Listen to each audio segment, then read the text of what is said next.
Oi, gente! Ansiosa.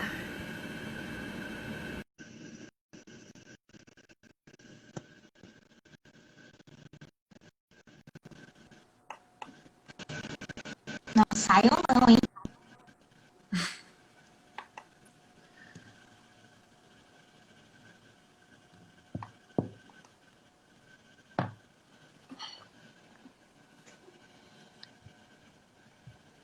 Você me Vamos vê, Bruno? aguardar mais pessoas.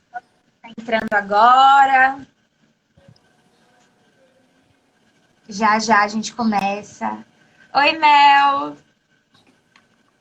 Tudo bom? Tudo bem, e você, como está? Tudo ótimo, meio nervosa. Primeira vez que a gente se vê assim, né? Já estreando. Sim. Mas não fique nervosa não, que é tudo tranquilo. A primeira é tensa, Vai, mas é vai ser bacana. lindo.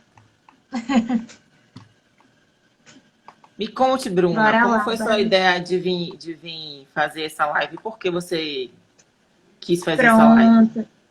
Eu até postei agora nos stories um pouco sobre isso.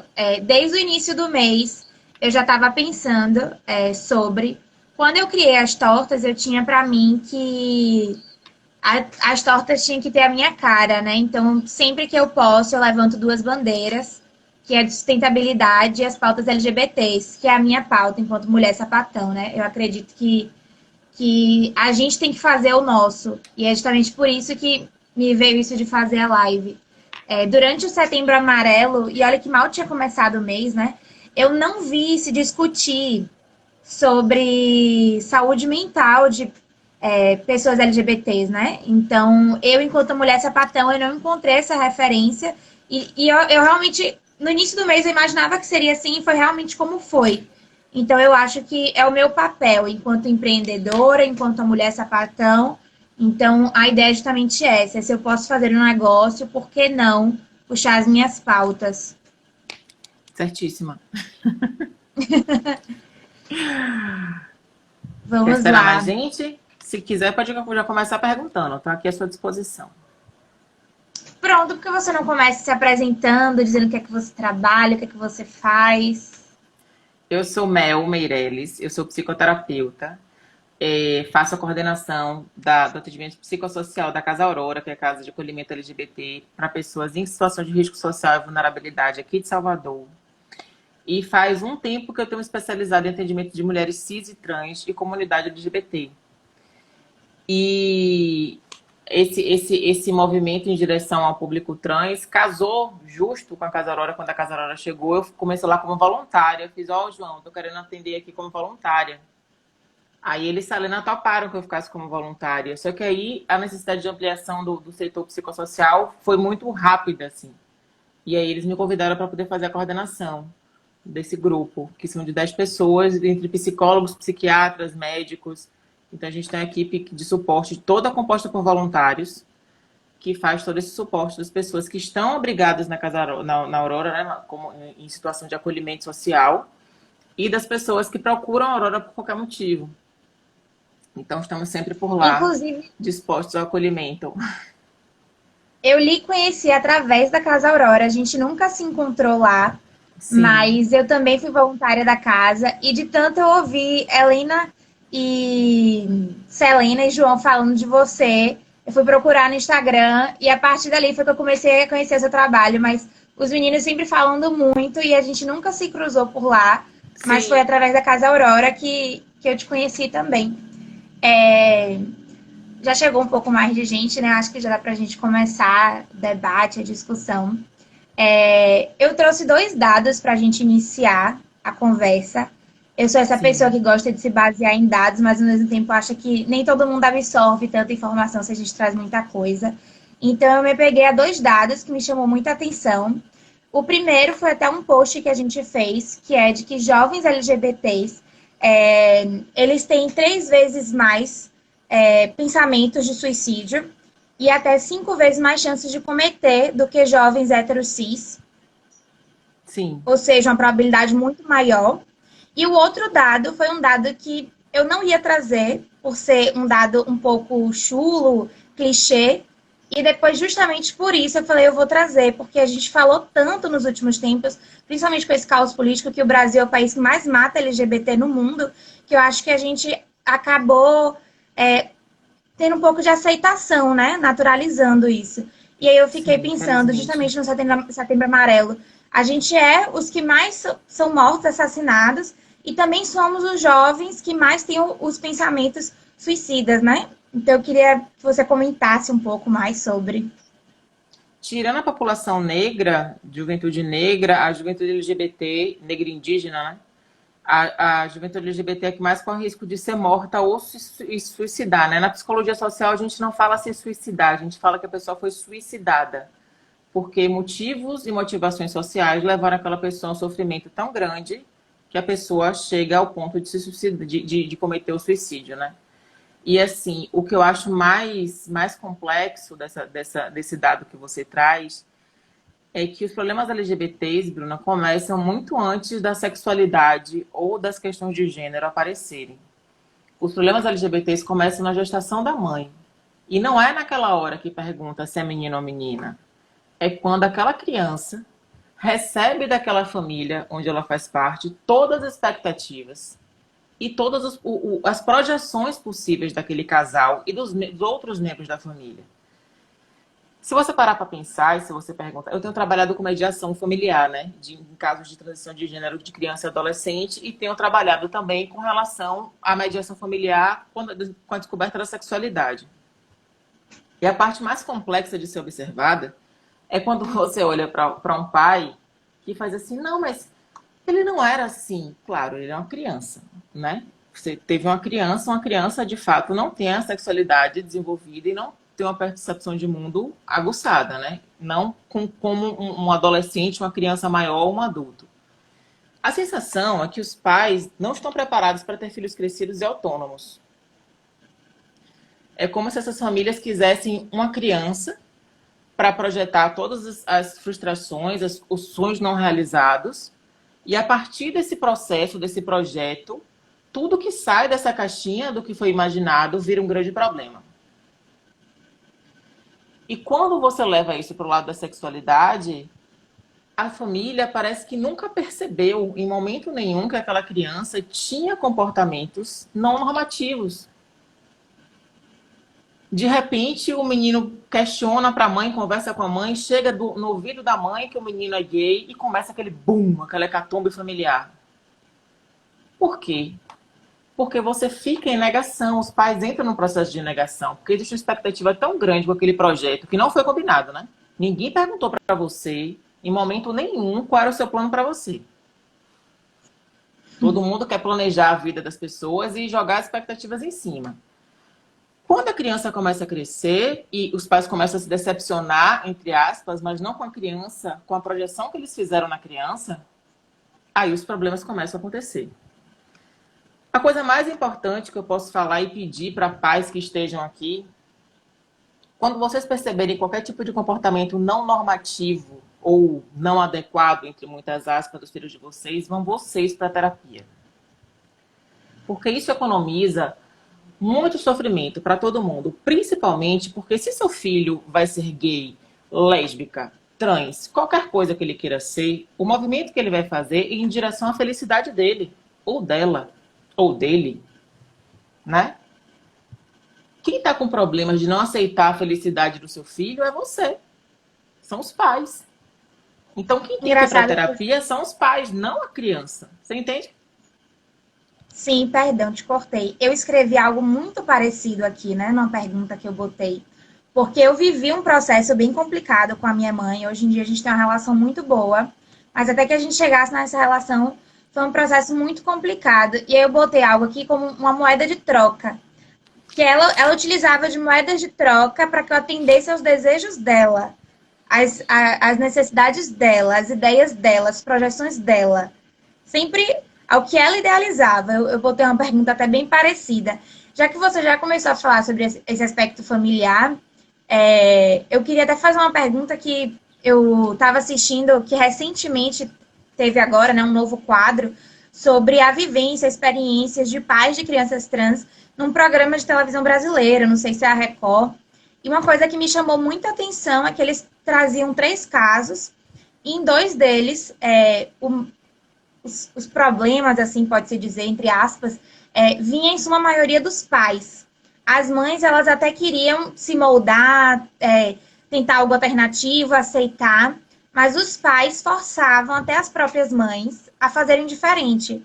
E aí uma questão de um machismo ali enraizado, uma fragilidade masculina, uma questão ali de que também muitas vezes, né, nessas famílias o pai acaba sendo o dependente financeiro, então como é que isso pode funcionar também, né? Essa é a parte mais complexa, porque se você parar para reparar, toda uma cadeia de questões sociais desembocam na sexualidade ou nas questões de gênero das pessoas. Porque, por exemplo, a gente sabe que, vamos começar lá atrásão, assim, maternidade compulsória, né? Nem Sim, toda pessoa está preparada para ter filho. Nem toda mulher está preparada para ter filho. Esse lugar da maternidade que fica na cabeça das pessoas faz com que as mulheres queiram ter filhos sem entender se de fato conseguem. Outra questão social importante, o amor romântico. Você entra num relacionamento expectando um romance. Só que o relacionamento há realidades. Infinitas realidades. Tem pouquíssimo romance dentro do relacionamento. Quando você bota uma criança dentro de um relacionamento, as expectativas de um parceiro com a parceira se potencializam de uma forma absurda. Porque tudo que não foi conseguido vai para aquela criança. Tudo que não foi realizado, todas as infelicidades que o casal ainda não conseguiu resolver, vai para a criança.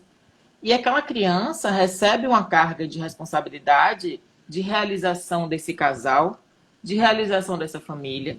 E quando a gente atravessa o machismo nisso tudo, a gente tem um problema potencializado. Porque qual é o sonho do homem machista? Qual é o projeto social que é feito? Prosperar, botar o nome nos descendentes, nos netos, bisnetos e ver a família. Se sua filha for lésbica, se seu filho for gay, primeiro sonho destruído, né? Digamos assim. Porque na cabeça dessas pessoas a possibilidade de adoção não existe. Então tem muitas coisas que precisam ser desconstruídas, muitos lugares sociais que precisam ser desconstruídos pelas famílias para que eles consigam dar autonomia para aqueles indivíduos, as pessoas LGBTs, infinitas outras possibilidades, né? Que a gente tem várias letras que são possibilidades infinitas de sexualidade, de gênero, etc. E quando a gente coloca essa família que não está preparada nem para a criança crescer, que dirá para a criança ser diferente do que eles imaginaram, isso se torna um grande problema, porque como é que fica? Né? Como é que uma mãe consegue lidar, uma mãe dependente financeira, como você mesma falou, de um pai machista, como ela consegue resolver essa situação? O sistema de opressão instalado e é repetido de uma forma extremamente absurda, porque a mãe é oprimida e ela vai oprimir a criança. Porque quanto mais a criança tenta ir em direção à própria felicidade, quanto mais a criança tenta se libertar daqueles padrões, quanto mais viada a criança fica, no caso dos meninos, que isso é muito forte com os meninos, mais a mãe é torturada psicologicamente. Né? E eu tô falando criança viada não é pejorativamente não, é porque é um conceito que existe dentro das discussões sobre infância, né? Que pode ter gente aqui que não entenda e pode achar que é pejorativo. Crianças com infâncias dissidentes, que a gente chama, tem até um livro muito bom, viu, gente? Eu vou começar com indicações aqui. Crianças em dissidência, ó. Quem tem filho e pensa que a criança pode ser alguma coisa que não seja o que você imagina, começa a ler por aí para poder entender que não é bem assim. Inclusive, outra coisa que a gente precisa ter muito clara é que criança é criança. Esse negócio de brinca de menino, brinquedo de menina, roupa de menino, roupa de menina, é invenção social, é senso comum e medida de contenção. Não existe isso. A gente precisa entender que a sociedade é pela norma. Tudo que é fora da norma vai ser rechaçado. Então, todo menino que não brinca com bola, ai, é viado. Toda menina que não brinca com boneca, ai, sapatão. Não é assim, criança é criança. Então tem um monte de questão ao redor da questão dessa descoberta da sexualidade, dessas questões de gênero, de transição e etc., que precisam ser discutidas, porque assim, o grande problema na família não é a sexualidade da criança, não é a possível transição da criança, é a forma que os pais não conseguem lidar com tudo que está acontecendo.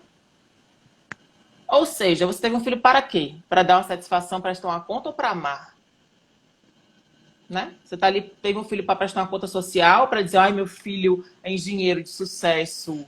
Ou você teve um filho para você amar, botar no colo, dar beijo, dar carinho e atenção e querer que a pessoa seja feliz. Você tá tendo um filho para se realizar, para ter felicidade ou para deixar uma pessoa ter autonomia e ser feliz?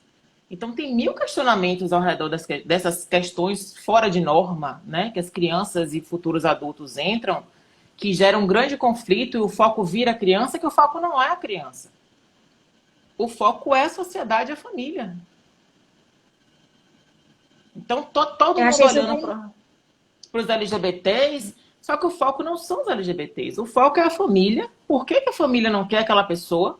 Por que a família está traumatizada, frustrada e com mil questões emocionais e sentimentais, se na verdade ele teve aquela criança para poder amar? Eu não consigo achar que as pessoas LGBTs são o problema. Para mim, o problema é social e esse recorte social que é a família. Sim. Desculpa, eu te Você atravessei. falou Pode isso. perguntar.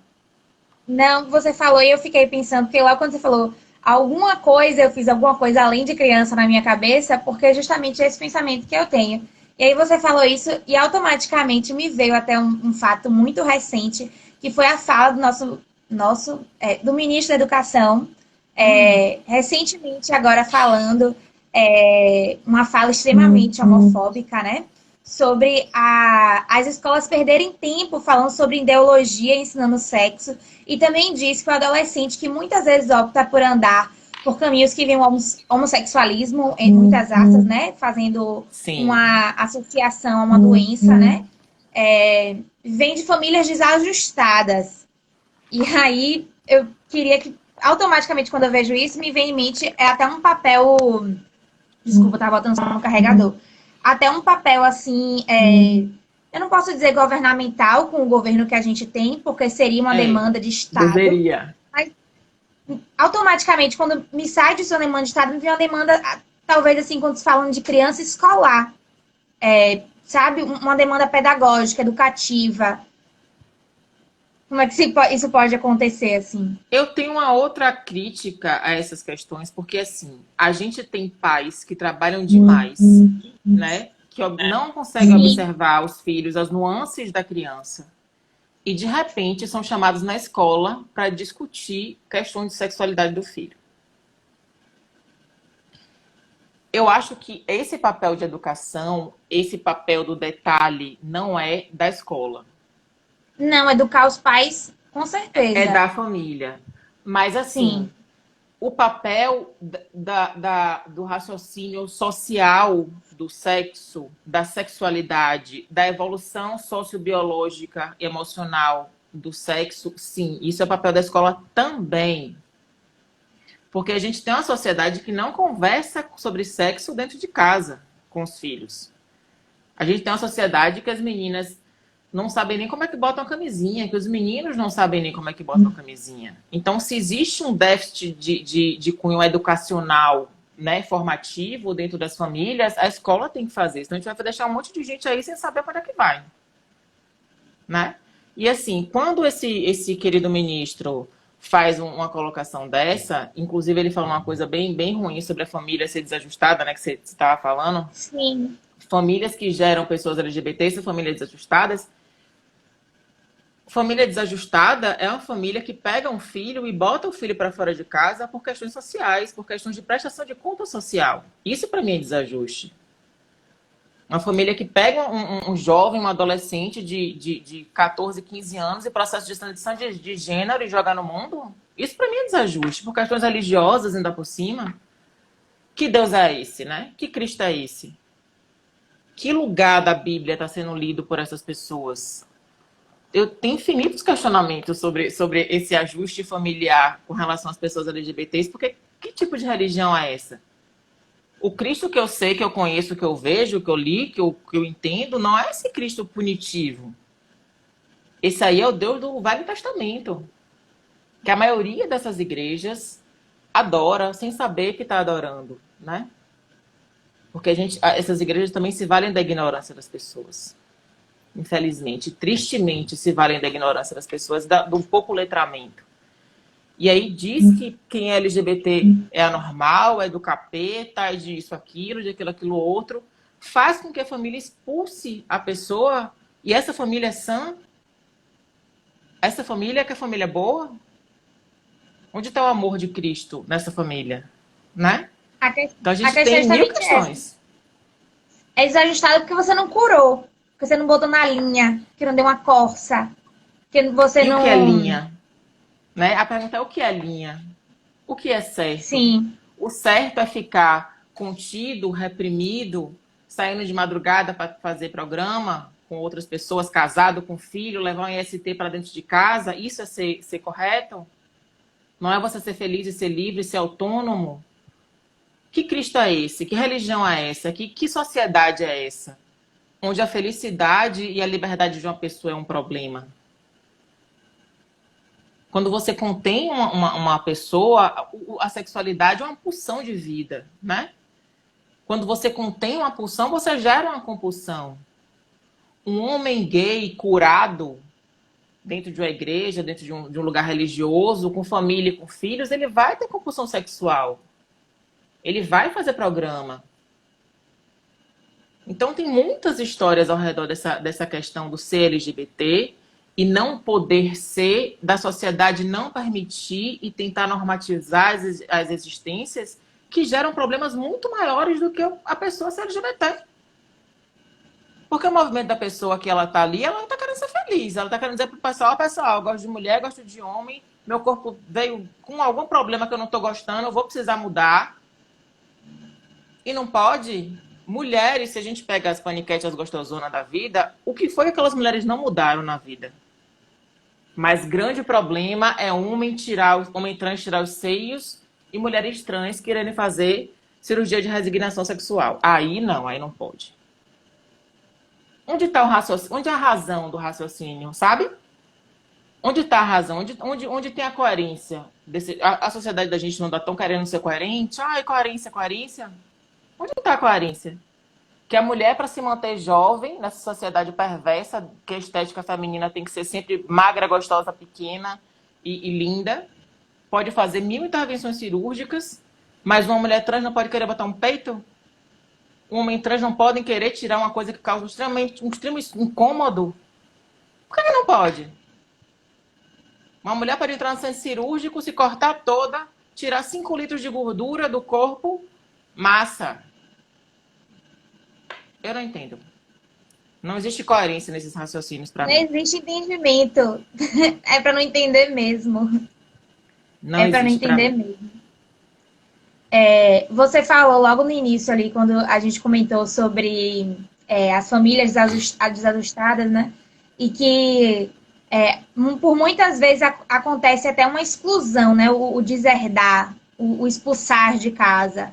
E aí, já que você já tem experiência, né? Tem vivenciado isso, até mesmo na Casa Aurora, que é a casa de acolhimento. Queria que você falasse um pouco mais sobre esse tema tão importante, né? E difícil, viu, Bruna? Porque é muito difícil Demais. você começar a sua vida, principalmente quando você está em processo de transição, onde você está querendo se entender, né, melhor nessa nova vida, nesse novo autoentendimento. E essa família te joga para fora. Porque o lugar da transição de gênero quebra com uma certeza. A única certeza teórica que as famílias têm quando a criança nasce é que menino nasceu menino, independente de se tornar gay ou não. E menina nasce menina, independente de se tornar lésbica ou não. Esse senso comum que existe faz com que, quando a pessoa queira transicionar, isso se torne um grande absurdo. Dentro das famílias, viu, gente? Eu não acho absurdo, não. Acho que tá tudo bem. Sendo feliz, tá massa. As famílias não conseguem lidar, porque é como se a pessoa tivesse decidido ir contra a biologia e contra a vontade de Deus, né? Mas eu te pergunto, se as mesmas pessoas que dizem isso são as pessoas que usam o exemplo da costela de Adão para conversar, nada biológicos, né? Como é que essas pessoas podem argumentar sobre Deus para decidir ou não a felicidade de uma pessoa que está em processo de transição? Como é que essa pessoa pode falar sobre autonomia, sobre como é que chama? Desígnios divinos, destino, projeto de Deus para a pessoa? Então Deus está doidão? Se Deus botou aquela pessoa no mundo e disse que a pessoa, a partir de agora, ia se entender de outra forma, porque se existe um plano para a gente, como eles dizem, o plano da transição estava calculado por Deus. O Deus onipresente, onisciente e onipotente. Ele está sabendo de tudo. Se ele te manda para descer para cá com a cartilinha dizendo como é que vai ser sua vida do começo ao fim, que é o que a maioria das religiões pregam, então a transição estava na conta. Então a família religiosa, por respeito a Deus e pela cartilha que Deus mandou, deveria assumir e admitir a transição do filho, da filha, com todo amor do coração. Você não acha, não? Ou não tem coerência no raciocínio, sabe?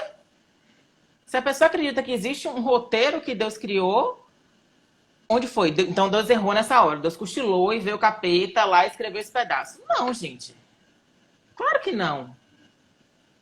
Isso é muito absurdo. Não existe coerência. Se você quer usar Deus para poder ter argumentos, você tem que usar Deus e entender que Deus programou aquele caminho para aquela pessoa. É muito. Existe uma ausência, Bruna, infinita de coerência nesse papo dessas pessoas, sabe? Eles sempre querem atravessar com argumentos que não têm fundamento. A não ser que eles não acreditem no que eles dizem que acreditam.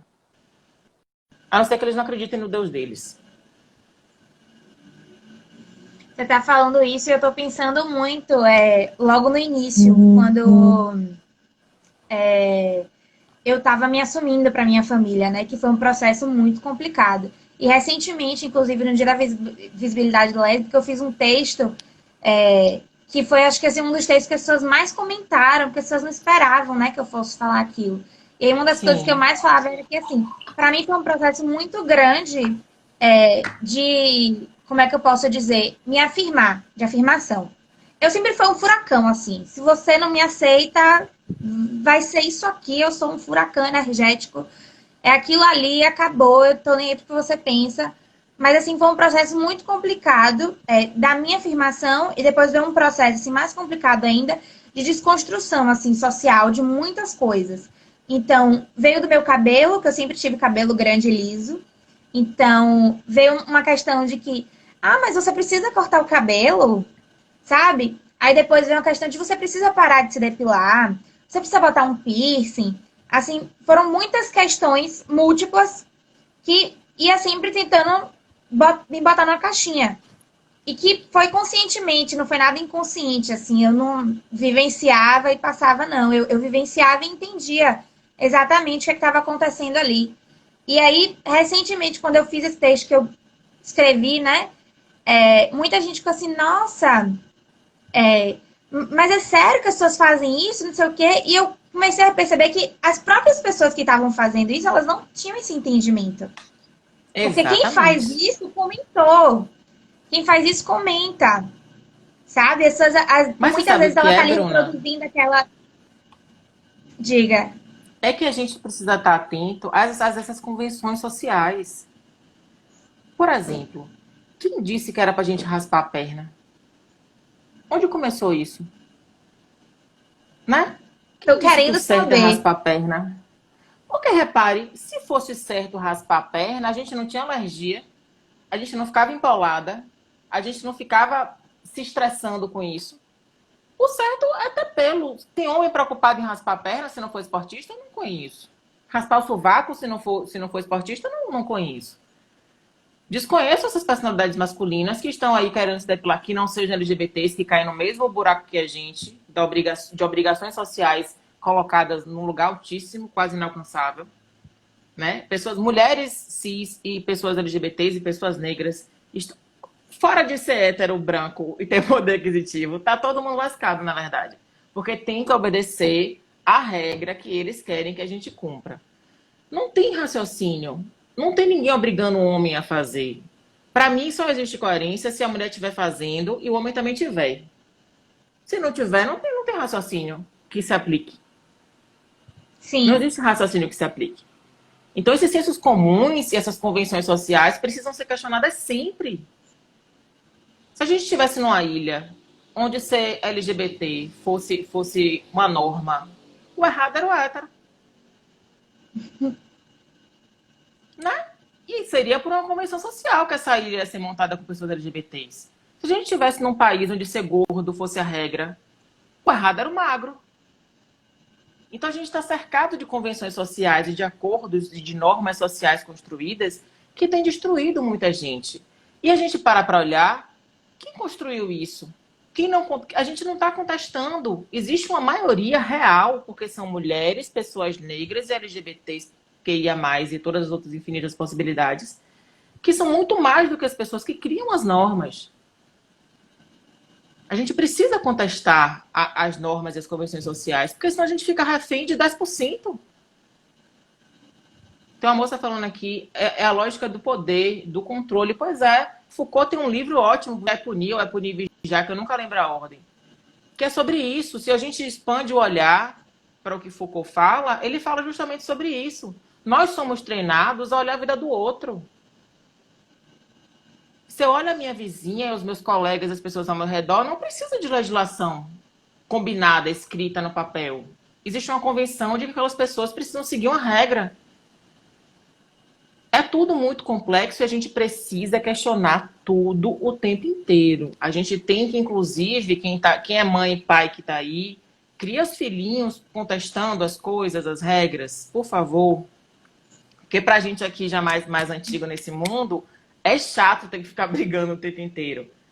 Então é importante que a gente... E quem não é pai, quem não é mãe, quem é familiar, que a gente chama de adulto referência dentro dentro das temáticas trans, né, e dentro das temáticas LGBTs, a gente sempre trabalha dentro da família com adulto referência, que pode não ser nem pai nem mãe, pode ser algum outro adulto que entenda melhor a situação da criança e esteja disposto a negociar com os pais a autonomia dessa criança e o despertar da sexualidade. Então, se você tem a oportunidade de ser adulto referência dentro de sua família, seja. Aqui em casa mesmo, na minha família, eu sindicalizei as crianças desde cedo. Sempre botei os meninos para pensar de forma não normativa, não direitista. Sempre fui a chefe do sindicato das crianças daquele casa. Então a gente tem que sindicalizar as crianças, mas não no sentido de deixar todo mundo revoltos, mas de ser uma pessoa que conteste mesmo, sabe? Que não ceda às normas. Mas estava falando, te atropelei, desculpe. Não, você falou isso, eu fiquei até rindo aqui comigo mesma, porque quando eu era criança, eu falava assim pra mim, pra minha mãe, você tem que agradecer que eu não aceito nada de ninguém. Você tem que agradecer de ter uma filha assim. E ela não aceitava nunca, porque eu sempre fui essa pessoa. E eu falava, você tem que agradecer. O que eu tava falando é, muitas pessoas não entendem quando ela reproduz, né? Esses comportamentos da sociedade. Só que eu queria dizer é esse papel da família, porque muitas vezes eu vejo que a família, principalmente dentro de casa, acaba fazendo isso. E aí a família vem com esse questionamento de medo da sociedade, medo dos preconceitos da sociedade, que a sociedade é uma sociedade cruel e tudo mais. Pelo menos são justificativas que eu sempre vejo. E aí vem tentando moldar a criança, aquele ser humano ali. Mas você não precisa raspar sua cabeça, você não precisa usar o piercing, você não precisa fazer uma tatuagem. Só por você já ser quem é, já é uma bagagem, né? Então, eu vejo muito isso acontecendo e no final, a percepção que eu tenho é que acaba que a família acaba sendo os principais causadores, né? A família, no lugar de ajudar, no lugar de acolher, acaba sendo os principais causadores. O sentimento que eu tenho é, se diz tão preocupado com a sociedade, mas não cria um espaço acolhedor, não cria um espaço de liberdade, não dá uma autonomia para essa pessoa ser quem ela quer. Pelo contrário, acaba sendo tão opressor quanto a sociedade ou mais. Acaba que as nossas primeiras opressões acabam sendo dentro de casa as primeiras opressões.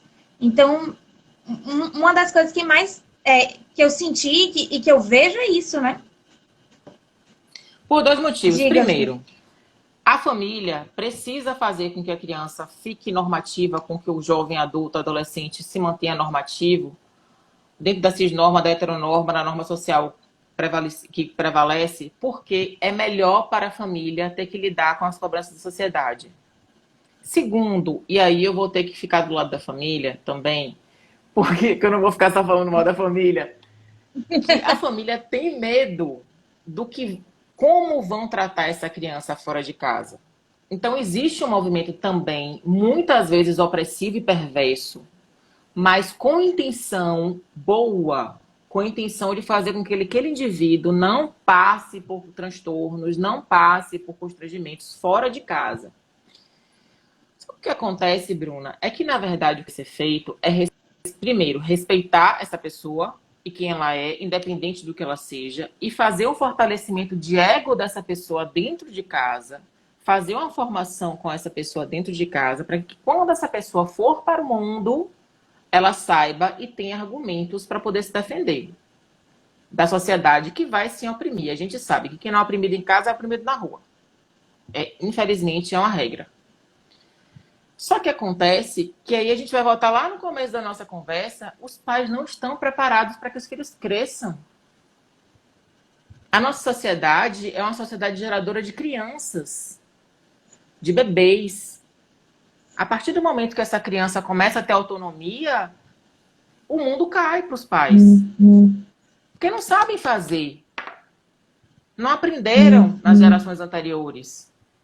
O avô não ensinou para o pai não ensinou para eles. Eles não sabem como fazer esse fortalecimento. Então, o que é que faz? Poda a pessoa. Entra no processo de castração emocional da pessoa.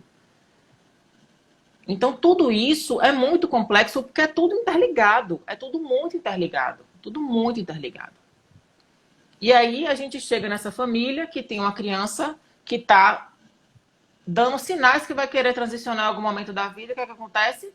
Pega a criança, masculiniza a criança, e tudo isso é abuso emocional, tudo isso é violência. Enche o menino de playboy, leva o menino num brega, se for o caso, se for de interior. Tudo isso é violência, tudo isso é tortura psicológica. Você está fazendo com que aquela identidade, que é uma identidade feminina, seja exposta a uma tortura psicológica.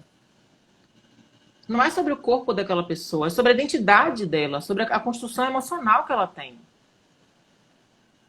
Aí você pega uma menina que vai transicionar, bota a menina de Barbie, veste a menina de não sei o quê, faz o 15 anos da menina de princesa. Que coisa perversa! Aquela identidade não é identidade feminina, é identidade masculina. Mas a gente não se prepara, as famílias não se preparam para receber indivíduos autônomos. As famílias só se preparam para receber crianças onde vão acontecer todas as projeções de felicidades e infelicidades naquela pessoa. É muito antes, os problemas da nossa sociedade acontecem quando a criança está na barriga e a mãe resolve pintar o quarto todo de rosa, ou de azul, ou enxoval de uma cor só. Quer ver mais violência? A criança, a menina, quer dizer, designada menina quando nasce, com poucos dias tem a orelha perfurada. É a primeira violência estética que a gente sofre como mulher, como nascida com vagina. A gente fura o segundo furo quando cresce, é uma dor desgraçada, ok. A cartilagem está mais endurecida, etc. Mas inflama. Mesmo que corra tudo bem, você quando deita ali, em cima daquela cartilagem, na hora de dormir, quando você faz o segundo furo, dói. Será que não dói na criança, na bebê? Ninguém pensa nisso, sabe? Ninguém contesta a norma, ninguém contesta as construções sociais e fica todo mundo replicando coisas perversas. Existe o lugar da contestação e da racionalização das coisas que precisa ser feito urgente.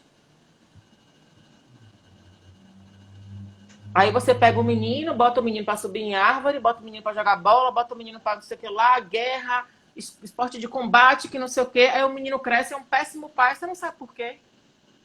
O menino nunca embalou um bebê, nunca brincou de fazer comida. Como é que vai cuidar de uma casa? Como é que vai cuidar de um bebê? Não sabe. Aí faz, nossa, como é biológico a mulher cuidar de criança, instinto maternal. Não, gente, fomos Eu treinadas a falei isso vida agora. inteira. A gente foi Você está treinada o a vida tempo inteiro inteira. falando sobre isso, puxando a questão de maternidade compulsória, uma questão de que muitas mulheres não estão preparadas para ser mãe, e aí automaticamente me vem aquela questão da liberação do aborto, né? Que para mim eu acho que não Pois tem como a é, gente falar de família, de saúde mental de pessoas LGBT se a gente não falar de feminismo, né? Se a gente não falar que a gente não tem direito sobre nossos corpos. Então, exatamente. automaticamente, você está falando sobre isso, está me vindo a questão do aborto, a legalização do aborto. A gente não tem o direito.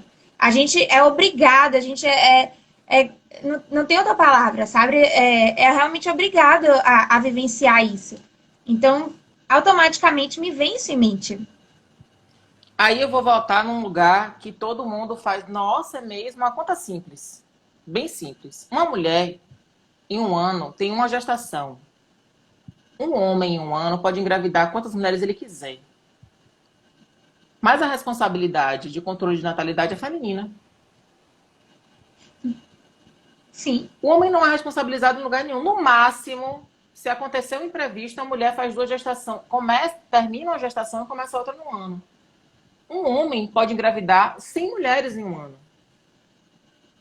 Por que é nossa responsabilidade cuidar da natalidade? Sabe? Tem muita coisa, Bruna, que a gente precisa questionar. E tem muita. Tudo isso fala sobre saúde mental. Tudo isso que a gente está conversando impacta diretamente na saúde mental da família, impacta diretamente na saúde mental da mulher. Então a nossa sociedade é toda projetada para que a carga, que o peso fique em cima justo do sexo frágil. Olha que coisa, sem coerência. Todas as cargas emocionais, sociais, ficam em cima da mulher, da coitadinha, da frágil. Tá errado, então. Tira. Já que a gente é convencionado que a mulher é sexo frágil, tira o peso da gente. Né? Não vamos carregar mais esses pesos todos, não. Botem quem é forte, retadão, deixa lá com os homens os pesos, as responsabilidades. A nossa sociedade é toda construída de uma forma onde tudo sobra pra gente. É mais Aí fácil pega... que seja assim, né? Pois é, parece bem fácil, mas a gente precisa mudar tudo isso. Os filhos, os vizinhos, os sobrinhos, vamos dar uma boneca pra criança? Pro menino, sabe? Dá um joguinho de cozinha pro menino também. Vai ficar o quê? Ele não se alimenta, não? Não vai treinar desde pequenininho, cozinhar, cortar folhinha? Ele se alimenta. Se ele não se alimenta, não sabe fazer, alguém tá fazendo isso por ele. Provavelmente a mulher. Ou a mãe, ou a tia, ou a avó, ou a esposa, a irmã. Alguém tá fazendo essas funções. Ah, menino não pode brincar com negócio de casa, de vassoura de casa, porque vai ficar gay. Não, vai ficar responsável pela casa que cuida, que vive, né? Então tem muita, Bruna, muita construção social que impacta diretamente na nossa saúde mental feminina e em geral, né? Ah, instinto maternal, nossa! Olha como ela carrega o bebê, lindo! Claro, desde de 5 anos de idade a gente tá com a boneca debaixo do braço? Claro que a gente sabe carregar a criança. E e existe um lugar, né, da biologia para as mulheres, né? Ah, biologicamente, e é mentira, porque se um homem assume a paternidade ativa, a prolactina dele, que é o hormônio de amamentação, sobe. Então não é sobre biologia, é sobre papéis sociais. Existe toda uma construção, é sobre que a gente precisa tentar mudar de alguma forma. E aí, quando a gente olha para tudo isso que a gente conversou aqui, a gente consegue entender, de alguma forma, o quanto a nossa sociedade é despirocada, o quanto a nossa Adoecida. sociedade... extremamente. O quanto a nossa sociedade, as famílias estão adoecidas e por que o LGBT é o problema.